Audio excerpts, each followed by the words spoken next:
A little sleep, a little slumber, a little folding of the hands to relax, and your poverty will come like a robber, and your need like an armed man. Let's get out there and get started. You know, I used to think that proverb only dealt with financial reasons, you know, like not getting up and getting your job done today. But now I've grown to realize that it also has to do with your health. Your need coming upon you like a strong man is a great example of exactly what happens when you neglect your body. And that verse has always been a reminder for me to get up and get at it today. But even more importantly now is it's not just about taking care of what I got to do for work today, but taking care of this machine that I got to operate in this world in. So did you get up and get started? Did you get up and get your sunrise in yet? If you're watching this before the sun comes up, don't let it get past you. You can do it. You can get out there and get that walk in. You can get that ruck in. And if you're limited in mobility, you can get something in. And you know what you can do.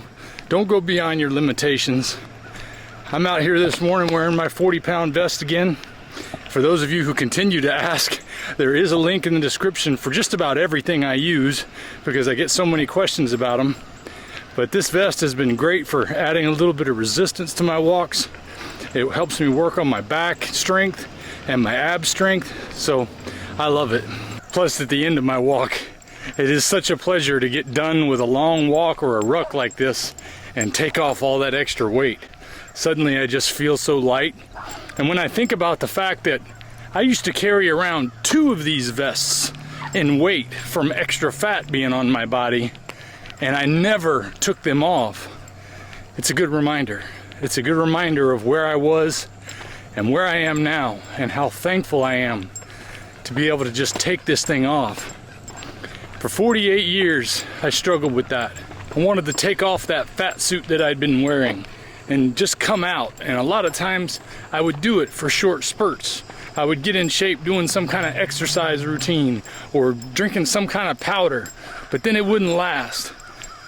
Nothing has changed my life like changing the way I eat to a carnivore way of eating. I don't like to call it a diet per se because it's not something that I'm doing for a little while. This is my new way of eating. This is how I eat. And I've gone through diets before. This is not what this is about.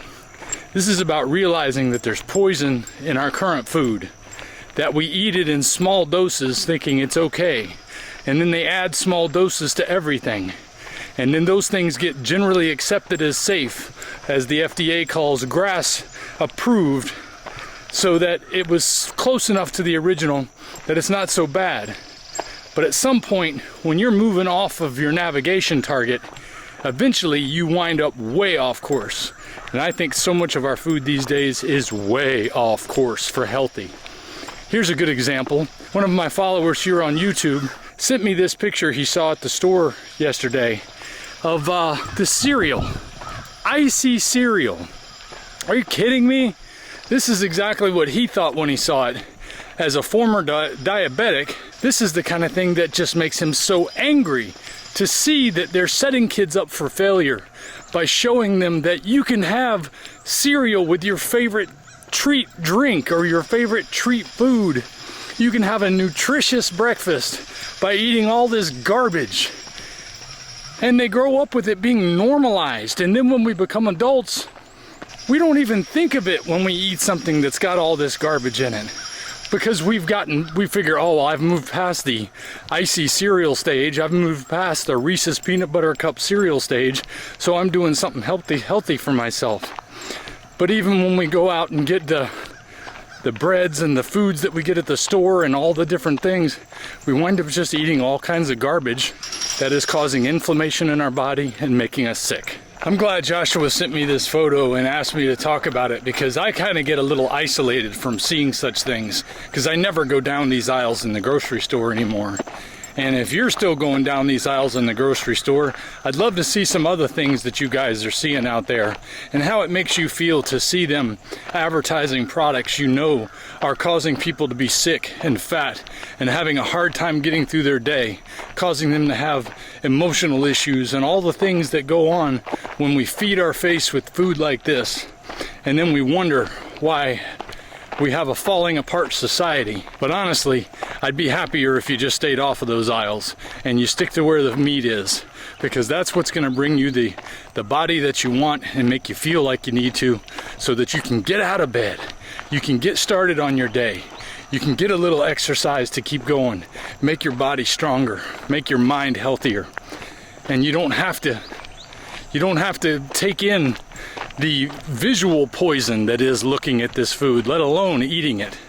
So let's get out there and make it happen today, guys. If this is your rest day, you get a break today. But other than that, screw it. Get up and do it. I'll see you next time. If we pay extra, could we maybe get some grease or fat?